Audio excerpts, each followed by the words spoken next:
dame, hijo mío, tu corazón. Eso es lo que Dios le pide.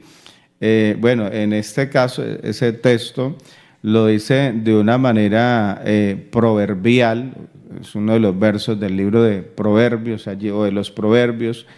Y en ese proverbio, aunque se está hablando de la sabiduría, y la sabiduría le está pidiendo al ser humano como su corazón, que usted ponga su corazón en la sabiduría, que usted ame la sabiduría, que usted se entregue, digamos, como a la sabiduría, pero créalo también que el propósito es que nosotros entendamos de que la sabiduría precisamente es Dios. O sea, nosotros cuando hablamos de Dios estamos hablando de ese ser sabio. La sabiduría de Dios, ella no tiene límites. Ella se eleva por encima de nosotros. Por eso a veces el ser humano, su soberbia, déjeme usar este término, en su ignorancia, él habla contra Dios, se siente muy grande, pero realmente la sabiduría de Dios está muy, muy por encima de nosotros, de lo que el ser humano pueda pensar, lo que el ser humano pueda decir. A veces se mira a quienes creemos en Dios, se mira con menosprecio. Yo le pregunto en esta mañana, ¿a cuántos de ustedes alguna vez los han mirado con menosprecio? Y algunos hasta pudiera preguntarles, ¿de cuántos de ustedes alguna vez se han burlado? Se han burlado, pero pues por el hecho de ser creyente. Creo que todos en algún momento, hasta nuestros hermanos o con amigos o todo ello. Pero no, me refiero de cuántos de nosotros se han burlado por el hecho de ser creyentes. Yo recuerdo un profesor que tuve, que él era ofendido conmigo, le digo la verdad, él era ofendido conmigo por el hecho de yo ser creyente. Y él, aunque la materia que tenía que dar no tenía nada que ver con religión, porque la materia que él daba era español, pero él aprovechaba la clase y se ponía hasta a hablar de la Biblia y a hacer burla. Y curiosamente a veces citaba la Biblia y la citaba mal. Y pues él la citaba mal y entonces yo levantaba la mano y le decía, profesor, eso que está diciendo así no dice la Biblia. Claro, pues yo estaba más joven cuando eso, entonces. Pero de hecho él le estaba citando mal la Biblia. Y a veces decía, y que fulano de tal le hizo, entonces yo levantaba la mano, profesor, eso no lo dijo él, eso sí pasó en la Biblia, pero lo dijo fue fulano de tal, y yo le corregí allí en la clase. Y ese profesor se ofendía conmigo y eso se enojaba, hasta que a lo último, alguna vez, cosas raras, él llegó a clase, llegó tomado, yo no sé cómo lo dejaron entrar, y ese día él ya se destapó, pero claro, con los tragos encima, como dicen por ahí, se destapó y ese día estaba súper molesto. Y eso fue tanto de que él como que buscó ofenderme delante de todos los compañeros allí de clase, que él hizo lo que iba a hacer. Y hasta él llevaba una guitarra, le gustaba cantar y cantaba muy bien. Y ese día cantó una canción por allá que era como en contra del cristianismo y en contra de todo esto. Oiga, y él estaba tan ofendido, que la cantó y se salió del salón. Y claro, todos los compañeros de ellos entendieron de qué se trataba y todos guardaban silencio. Se quedaron callados, no decían nada porque ellos sabían que ahí había una situación bastante compleja. Y ese día él se salió del salón y yo me salí. Después de que él se salió, yo me salí, lo encontré afuera, pero desesperado. Y entonces, le hablé, e incluso le hablé hasta bastante fuerte. Le dije, profesor, ¿usted por qué actúa así? Y hasta le dije, profesor, ¿dónde está el profesionalismo suyo? Le dije, ¿usted por qué viene a maltratar de esta manera? Usted no necesita hacer eso. Y hasta, le digo, yo he sido atravesadito desde hace muchos años, y hasta le dije, profesor, vea, y yo le huelo y usted huele a licor. Le dije, usted cómo nos irrespeta de esta manera. O sea, vuelvo y le digo, ¿dónde está el profesionalismo suyo? Y entonces, y esa vez yo ya me tuve que quejar. Yo dije, no, ese profesor allá, él todo el tiempo en las clases es contra mí, dele y dele y dele. Y ahora ya llega hasta tomado. Yo dije, ¿ustedes cómo lo permiten así? Claro, cuando se enteraron de ello. Fue la última clase que nos dio, eso sí les digo, hasta ese día. Hermano, pero sabe, y bueno, y seguro que usted tendrá otras cosas que contar, y todos en algún momento hemos vivido experiencias donde se han burlado de nosotros, llevando, o sea, como a menospreciar, como ustedes, ay, pobrecito usted que cree en Dios, como tan ignorante, y le digo la verdad, o sea, el mundo, llámeme al más sabio, le digo, llámeme al más inteligente de este mundo, y pongámoslo allí delante y comparemos su conocimiento con la sabiduría de Dios. Esos días estaba rodando allí a través del internet un video de cómo el cuerpo humano, entonces allí con esas máquinas de rayos X, cómo los huesos, y entonces mostraban cómo los huesos, cuando yo muevo un brazo, cómo todo esto acá se encaja, y cómo se acomodan los huesos, y cuando yo voy a dar un pie, no, hermano, eso es una cosa impresionante. Alabanzas a Dios. Cómo en la sabiduría de Dios, cómo la inteligencia de Dios es capaz de hacer algo como nuestro cuerpo, todas las capacidades que nos ha dado.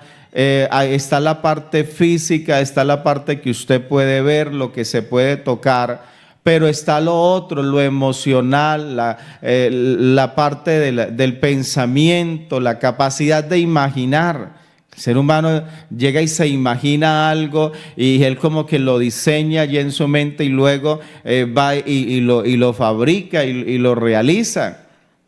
Hermano, hemos encontrado, y usted sabe porque usted tiene acceso a toda esa información, personas que son capaces de hacer un dibujo, y hacen un dibujo y dibujan algo, y alguien hace como raro ese dibujo, y como que pues no es tan interesante, pero está dibujando allí, y luego la persona llega y coge el cuadro y le da la vuelta. Estaba dibujando, era al revés, y no nos habíamos dado cuenta, y dibujando al revés la figura tenía algo de sentido, pero cuando usted le da la vuelta, cuando la persona coge y le da la vuelta al cuadro, no estaba dibujando, era algo totalmente diferente. Mire, Dios le dio al ser humano esas capacidades. Eso lo tenemos nosotros. Les comparaba estos días con las piedras. Las piedras, ellas no tienen esa capacidad. Usted la deja allí, ahí se queda. Usted no puede decir, es que dejamos un ser humano, una piedra allí, y llegamos al tiempo y esa piedra ya tenía casa, ya había hecho allí un lugar, una cocina, o de pronto, bueno, tantas cosas que se pueden hacer, o que en este caso el ser humano puede hacer. La piedra usted la deja, y luego cuando vuelva de pronto hasta ni la encuentra, y se pone a buscar, y fue enterrada, el polvo la fue tapando y hasta se quedó enterrada. El ser humano no. El ser humano llega a un lugar y de una vez empieza a hacer, incluso hay personas que hasta se van a otros países y llegan allá y comienzan a adaptarse. Hay una hermana, la hermana Mónica, Dios le bendiga. Me decía ella, nosotros llegamos a Estados Unidos, decía ella, hermano Jairo, me contaba esta semana, me decía, hermano Jairo, nosotros no teníamos nada teníamos, y llegaron allá. Oiga, y Dios les ha bendecido, decía, y estamos bien, y Dios nos ha bendecido, y se nos abrieron puertas, y decía, cuando no teníamos ni dónde vivir. Entonces, mire usted que el ser humano, Dios le ha dado esas capacidades, ¿sí ve? Pero eso lo produce Dios. Pero ahora el ser humano se las da de tan inteligente, o sea, creciste tanto que ahora ya ni crees en Dios. No, eso es necedad. Por eso la Biblia dice el necio en su corazón, no hay Dios. ¿Usted conoce a alguien necio? ¿Usted sabe qué es ser necio? Hay padres que a veces le dicen a su hijo, "Ay, no sea necio". Y usted dice, ¿pero por qué le dijo necio? Le ha podido decir desobediente, o no sé, le ha podido decir mentiroso, pero ¿por qué la palabra necio? ¿Cierto que es una palabra como muy fuerte? Pero es que es una palabra que, hermano, que a veces describe ciertas situaciones que es que van más allá. Muchacho al que se le ha dicho y se le ha dicho y se le ha dicho, y él sabe que no lo debe de hacer, y él sabe que eso le va a causar daño, y no, o sea, no lo va a hacer porque de pronto no sabía que no debía de hacerlo, simplemente por ser desobediente, sino está haciendo algo que hasta le va a hacer daño, está haciendo algo que hasta es peligroso para él, pero él lo quiere hacer. Entonces le dice el papá, le dice, no sea necio, mire que ya le dije que no lo haga, mire que se va a caer de ahí. Y al último se cae. Entonces la Biblia dice el necio en su corazón. ¿Qué es lo que dice el necio? Dice, no hay Dios. Imagínese usted, o sea, la persona llegar al punto de decir, no hay Dios. Es como alguien hace una comida muy rica, muy deliciosa, combina cosas allí, hace algo bien especial. Pero ahora la comida tiene la capacidad de pensar y decir, yo me hice sola. ¡Qué absurdo! O sea, ¿cómo puede llegar a ser tan necio alguien? Si es que alguien te tuvo que hacer, porque lo que eres no es el resultado de la casualidad. O sea, hay quienes dicen, no, es que de una explosión, ¿cierto? Lo que la gente se ha imaginado. Es que todo lo que existe de una explosión. O sea, como si cada vez que hubiesen explosiones, o sea, y cada vez que de pronto explotó algo por allí, después de la explosión, uy, vamos a ver qué quedó, uy, mire ese palacio que apareció después de la explosión. O sea, como si eso fuera lo normal, o sea, que explota algo y después de que explotó algo allí, usted va y encuentra, no, ahí no había una casa, pero mira que cayó una bomba, explotó ahí y ahora qué casa tan bonita. Por eso la Biblia dice el necio, o sea, uno tiene que ser necio para decir que no hay Dios. O sea, imagínese, y es tanto así, o sea, es tanta la locura, usted no me lo va a creer, pero es tanta la locura del ser humano que se atreve a decir, no, eso hubo una explosión y de ahí salió la vida. O sea, y usted va a decir, es que cuando algo explota, así cuando hay explosiones, así surge vida. No, todo lo contrario. O sea, explota algo, pero el carro se estrelló y explotó ese carro allá. Y lo que más bien se perdieron fue vidas, pero el ser humano que se las da de inteligente, entonces él dice no, explotó algo allí y de esa explosión salió la vida. O sea, no había vida, o sea, antes de eso no había vida, pero después de la explosión resultó la vida. Eso es necedad. Incluso algo explota y los ladrillos, si es una casa, los ladrillos salen volando, despedazados y todo eso, y todo queda como en desorden. El cuerpo humano, hermano, un orden, una precisión, una exactitud. Hermano, el ser humano, como somos nosotros. Alguien decía, uno no es que tiene una mano acá, ¿qué tal yo acá?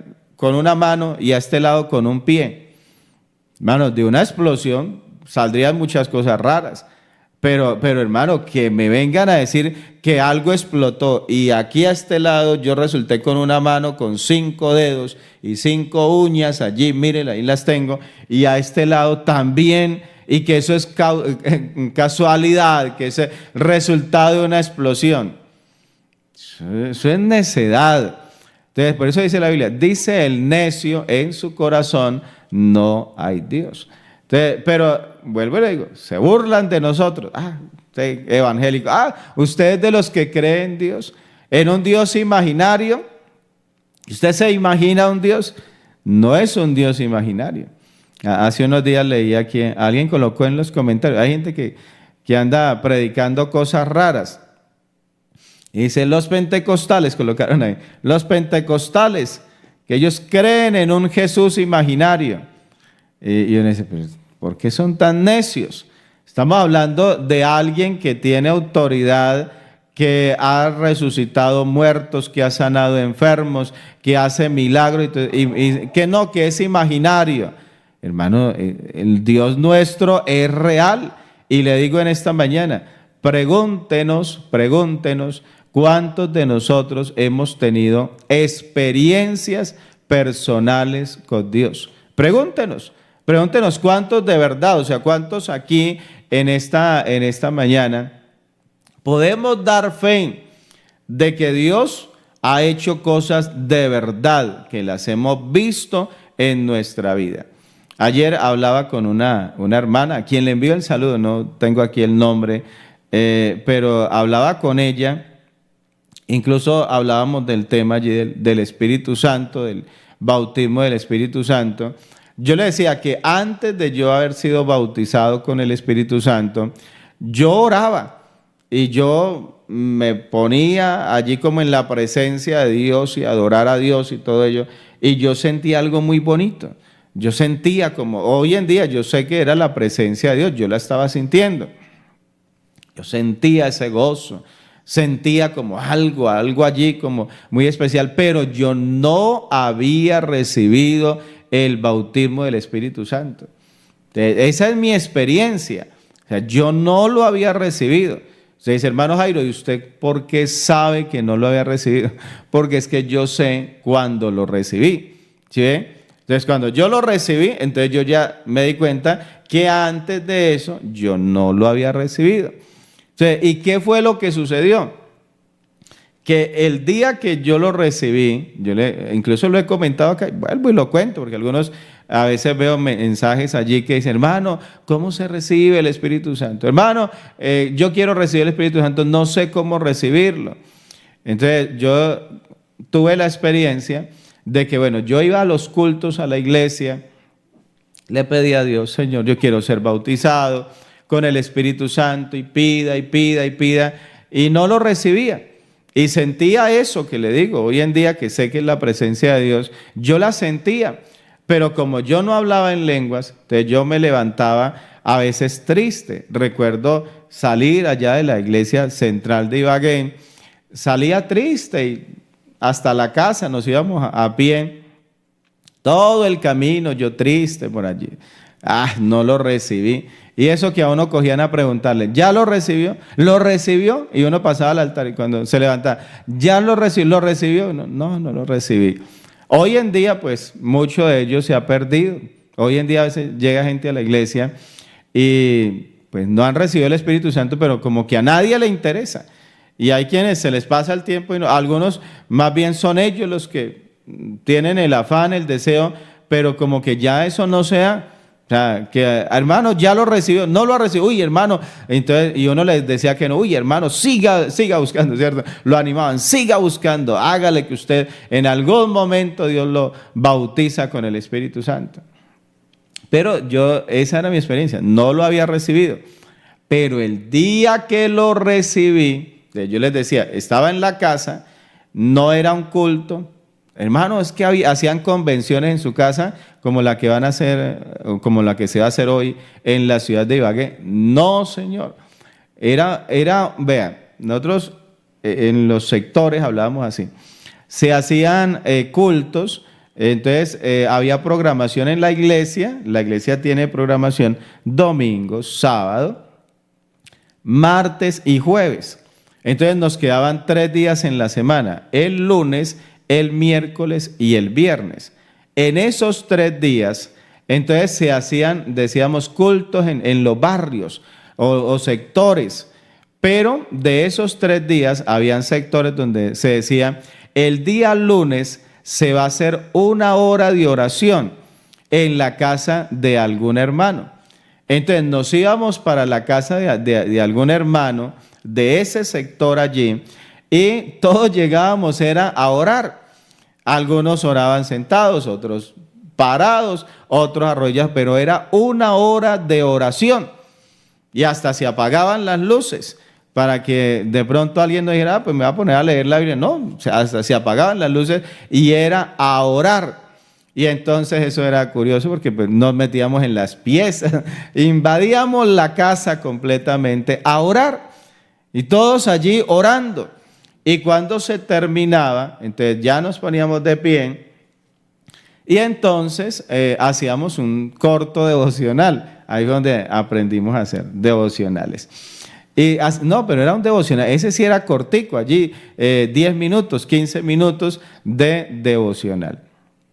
Y estaba en la casa, precisamente la hora de oración se había programado para la casa de nosotros.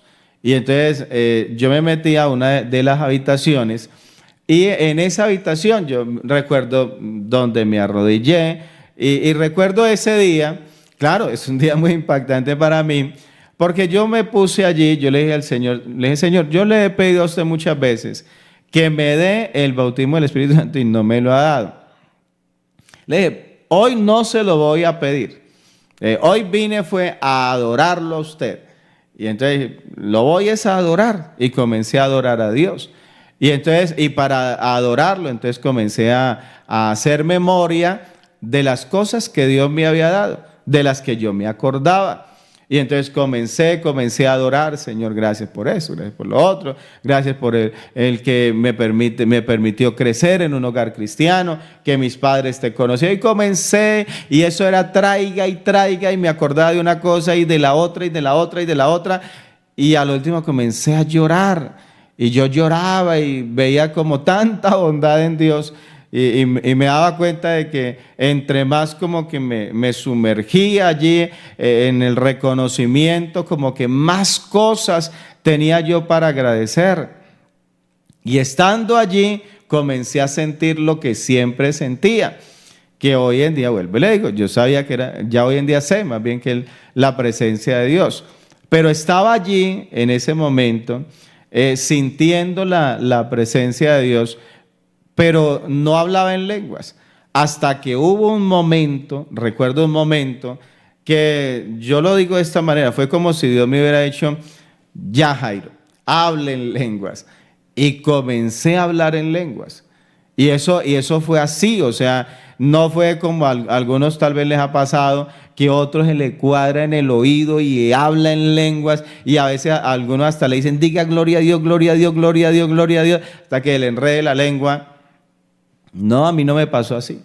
O sea, yo estaba, vuelvo y le digo, estaba arrodillado, nadie estaba orando por mí, yo era el que estaba orando. Y fue como, le digo así, como si Dios me dijera, ya, hable en lenguas. Y comencé a hablar en lenguas. Hermano, y como yo tengo la experiencia de que no hablaba en lenguas, a cuando las hablé, entonces yo sabía que eso no era mío. Yo sabía que eso yo no me lo había inventado. Yo sabía que eso era algo, incluso le digo cómo es eso. Yo internamente, yo decía, ay, estoy hablando en lenguas, ay, recibí el Espíritu. O sea, internamente yo decía eso porque yo sabía que había algo en mí, porque eso que yo estaba hablando no era yo el que lo estaba hablando. O sea, hace unos días miraba a través de internet alguien que hablaba acerca de lo que es el hablar en lengua, y él como no lo ha recibido, entonces él decía, no, es que si usted coge a hablar de cierta manera, entonces eso va a ser como que se crea, o que algunos crean que está hablando en lenguas.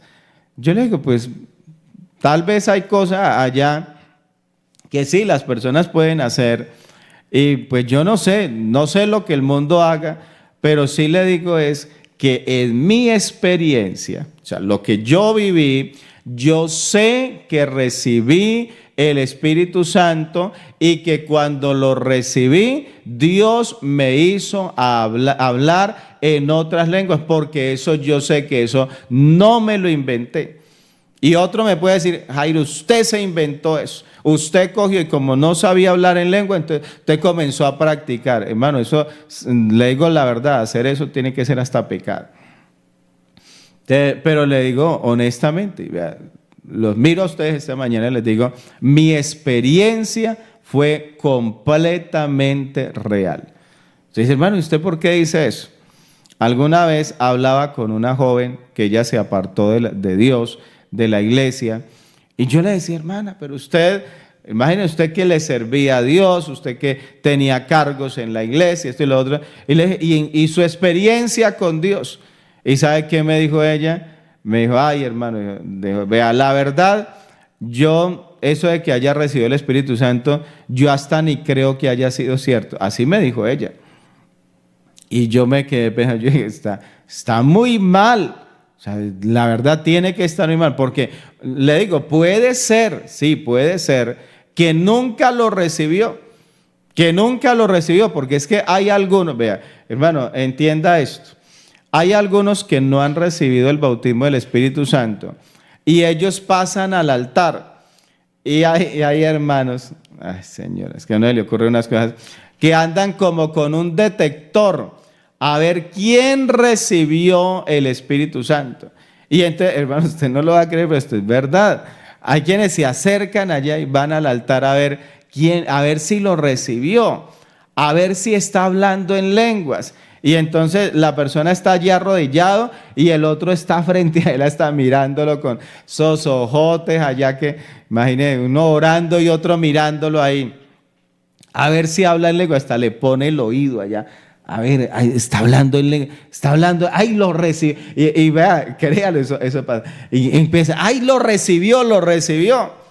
Y le voy a decir algo, a muchos les han dicho que lo recibieron cuando no lo han recibido. Escuche, esto hay que decirlo. Escuche, porque eso es verdad. A muchos, porque incluso a mí me pasó. Yo recuerdo que alguna vez alguien me dijo, usted lo recibió.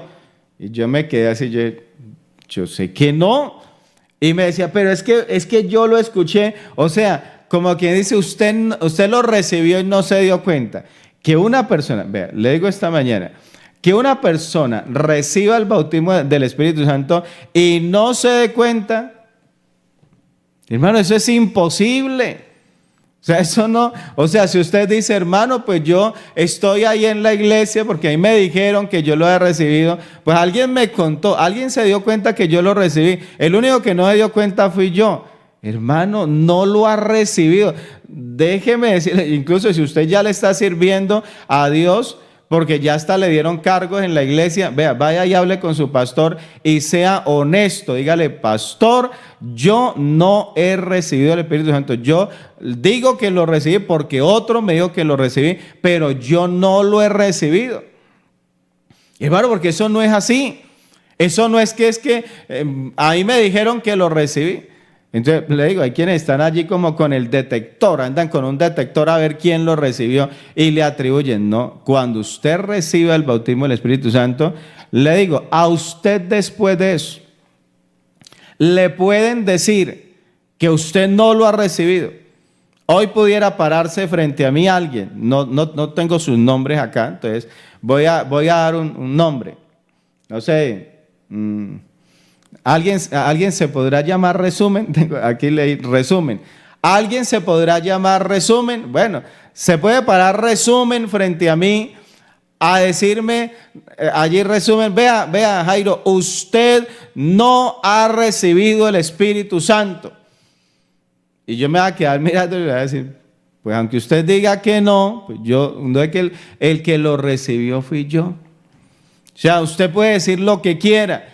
A mí el diablo no me va a poder engañar de meterme. Es que el diablo me metió el pensamiento de que no lo he recibido. Oiga, ¿será que no lo? Hermano, no lo puede hacer porque es que fue mi experiencia. Y la Biblia dice, pero recibiréis poder cuando haya venido sobre vosotros el Espíritu Santo. ¿Cómo así que el Espíritu Santo viene sobre alguien y él no se da cuenta? Y hasta lo hace hablar en lengua y él no, digo, no, eso no, voy a decirlo así, eso yo no me lo creo. Los que estamos aquí, los que hemos recibido el bautismo del Espíritu Santo, hermano, es porque sabemos que lo hemos recibido. pero hay personas que de verdad no lo han recibido. Esa es la realidad. Hay personas que están allí porque alguien les dijo que lo recibió, porque le dijeron, diga gloria a Dios muchas veces, y a lo último ni supo qué era lo que estaba diciendo, ya ni decía gloria a Dios, sino que hasta le quitó la palabra a Dios y gloria, gloria, gloria, y alguien dijo, está hablando en lenguas. No estaba hablando en lenguas. Que el bautismo del Espíritu Santo, hermano, esto no es un juego. Escúcheme bien, esto no es un juego, esto es algo serio. El hablar en lenguas, eso lo produce el Espíritu Santo de Dios.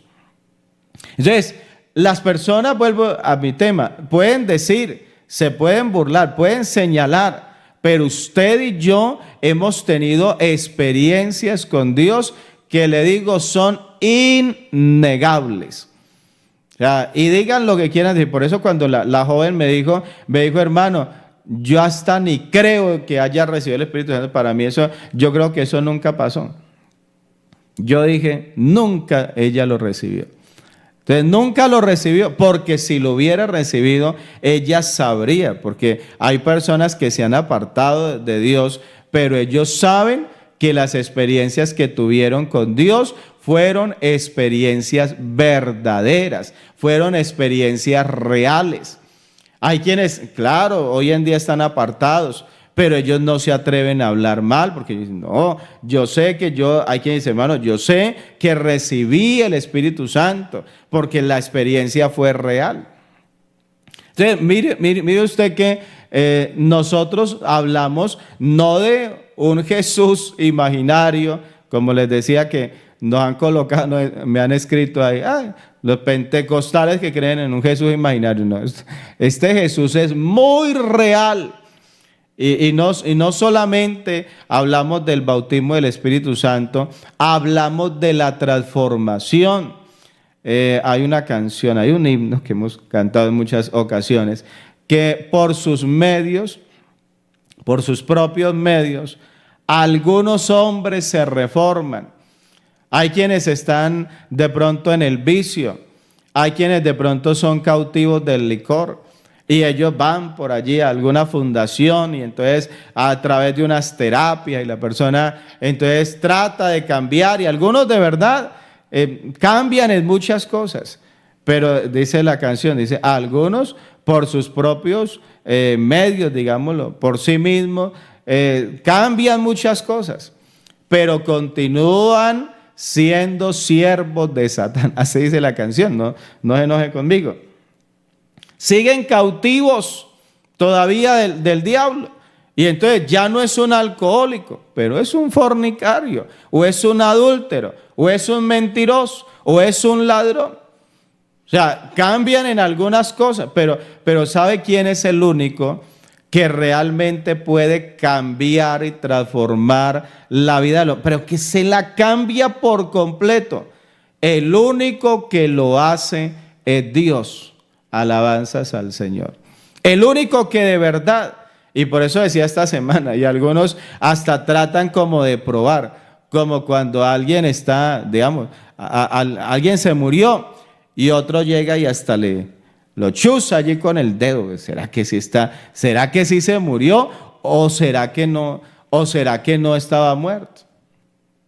¿Será que sí está muerto o no está muerto? Y algunos se han entregado al Señor, y decía, hay quienes no creen, y hay quienes, no, eso es, recuerdo a un hermano de la iglesia, que él decía que cuando él se convirtió, porque él había sido muy tremendo, el pasado de él, los que lo conocían a él, y él decía que cuando él se convirtió al Señor, los amigos de él, los antiguos amigos de él, le decían, vean, le damos 3 meses para que usted esté otra vez con nosotros en la cantina. Le damos 3 meses. Usted, eso es, déjeme usar esta expresión, eso son payasadas suyas. Eso es cuestión ahí de locura suya y todo eso. E incluso le digo ya como algo de pronto más cercano. En el caso de mis padres, cuando mi papá decidió entregarse al Señor, mi mamá no le creía.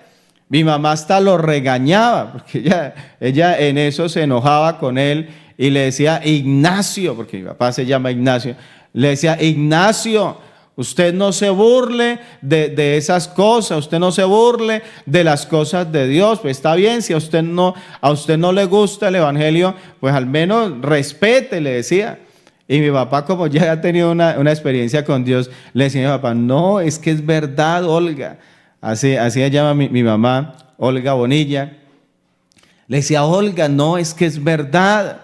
Es que yo tuve un encuentro personal con Dios. Es que yo he sentido a Dios en mi vida. Y le decía a mi mamá, le decía, ay, Ignacio, usted es muy mentiroso. ¿Usted cómo se atreve a hablar de esas cosas? Le decía, no hable de esa manera. Porque ella no creía. Y ella, incluso para ella era mentira lo del evangelio y lo que supuestamente mi papá, él estaba viviendo en el evangelio. Y hay, en el caso de nuestra familia, hay algo que hizo cambiar la mentalidad de mi mamá. ¿Qué fue? Cuando mis hermanos estaban pequeños, hay un hermano mío que él está en el Perú, Carlos Gilson Sierra, que ustedes lo han escuchado aquí predicar. Y Carlos, él se enfermó, estaba muy niño y se enfermó. Y estando enfermo, mi mamá, claro, en la desesperación, entonces que hay que llevarlo al hospital y que hay que llevarlo y que hay que rápidamente llevémoslo. Y mi papá resultó con que como ahora es evangélico, entonces que él iba a orar por mi hermano. Y mi mamá se enojó, pero ahí sí se enojó, ahí ya me está escuchando ella porque ella no se pierde devocional. Y se enojó mi mamá. Pero Ignacio, usted se volvió loco. ¿Usted qué es lo que le pasa? ¿Usted qué cree? ¿Usted no ve que el niño, él está enfermo, se nos va a morir? Y usted está hablando que es que de orar y de cosas. Cuando no, Dios que se va a ocupar de estas cosas. Llevémoslo es allá al médico. Y mi papá, no, pues vamos a orar por él. Y mi mamá, pero molesta, pero ese día sí se le salió el bonilla. Se le salió el bonilla a mi mamá. Pero usted cómo se le ocurre. Pero vea lo que lo va a dejar morir. Claro, ahora sí ya esto empeoró demasiado. Y entonces mi papá, pues viendo la situación con mi mamá, que mi mamá estaba muy enojada, entonces le dijo, bueno, hagamos algo, Olga. Está bien, ¿usted quiere que lo llevemos? Alístelo. Le dijo, pero antes de salir de aquí, vamos a orar. Usted me va a dejar que yo voy a orar por él. Y si no pasa nada, nos lo llevamos entonces allá para el Federico Lleras. Conocen el hospital. Nos lo llevamos allá para el hospital. Y entonces mi mamá, pues a regañadientes, bueno, listo, hágale. Y entonces lo alistó y cuando ya lo tenía listo, ya iban a salir, le dijo, bueno, vamos a orar. Y entonces ahí sí mi papá se agarró de Dios. Y Señor Jesús, vea, te pido, tú tienes poder, tú eres el Dios vivo, eres el Dios que resucita muertos, eres el Dios que hace milagros. Y oró por mi hermano Carlos. Hermano, y Dios obró inmediatamente. Inmediatamente, que mi mamá no tuvo excusa, como que cuando usted se enfrenta contra algo que usted no lo puede negar porque es que lo está viendo con sus propios ojos. Usted lo está viendo y mi mamá cuando vio que mi hermano inmediatamente Dios lo sanó, ahí sí en ella comenzó a pasar algo. Y toda esa incredulidad y todo eso que ella creía que eran locuras de mi papá, ahí fue donde eso cambió para ella. Entonces, hermanos, nosotros no estamos hablando, vuelvo y le digo, de un Jesús imaginario, que la gente se burle de nosotros, que la gente nos menosprecie, que digan lo que digan, pero hemos tenido una experiencia o unas experiencias reales con el Señor.